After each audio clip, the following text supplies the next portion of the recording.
The rapture deception. So many people are told, especially through Christianity, that the rapture is going to happen. I remember being told that when I was a little kid by different people. But is it really going to happen? You know, nobody wants to suffer. You know, they want to be taken out of here so they don't have to worry about anything. But you know what? Yahushua suffered. So did the children of Israel suffer. And so have their descendants suffered.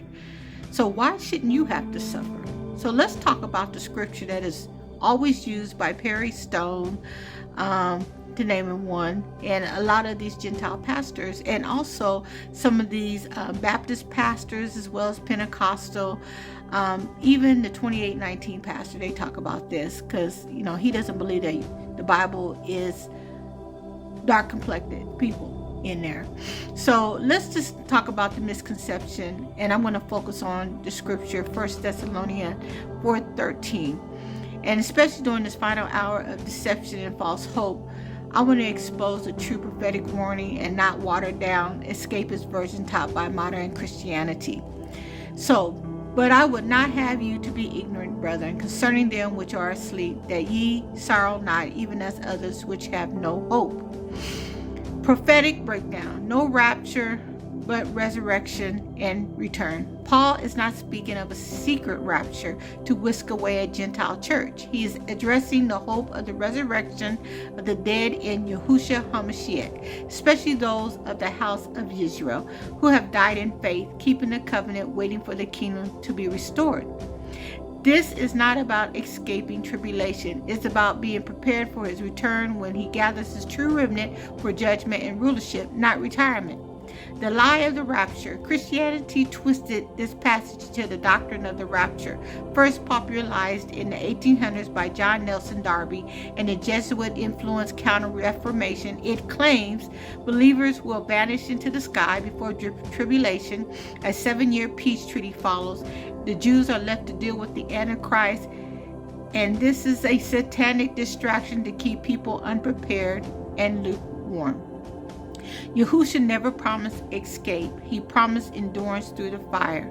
In Matthew 24:13, he that endures to the end shall be saved. So what does 1 Thessalonians 4 truly say? Paul continues in 16 and 17, for Yahuwah himself shall descend from heaven with a shout, and the dead in Messiah shall rise first. Then we which are alive and remain shall be caught up to meet the Master in the air.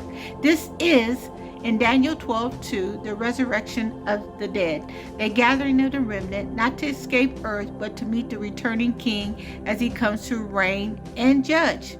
The word caught up, which is in Greek, harpanzo, does not mean rapture away to heaven, but rather being gathered to meet royalty approaching, like the ancient practice of meeting a king outside the city to escort him in.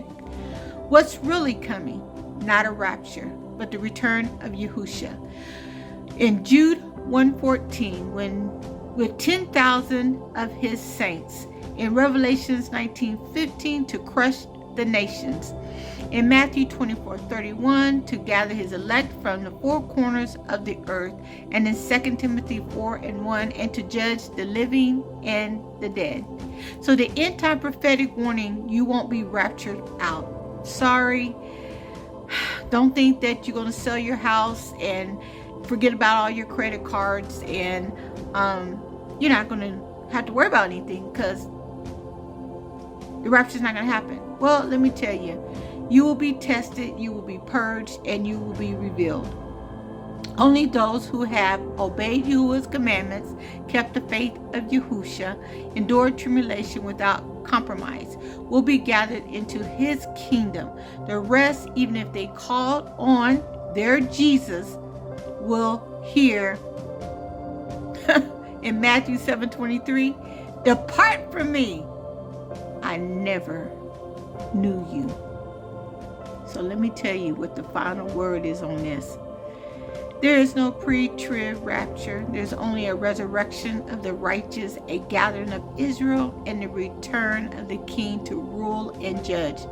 The question is not when will the rapture happen, but will you be counted worthy to stand before the Son of Man when he comes?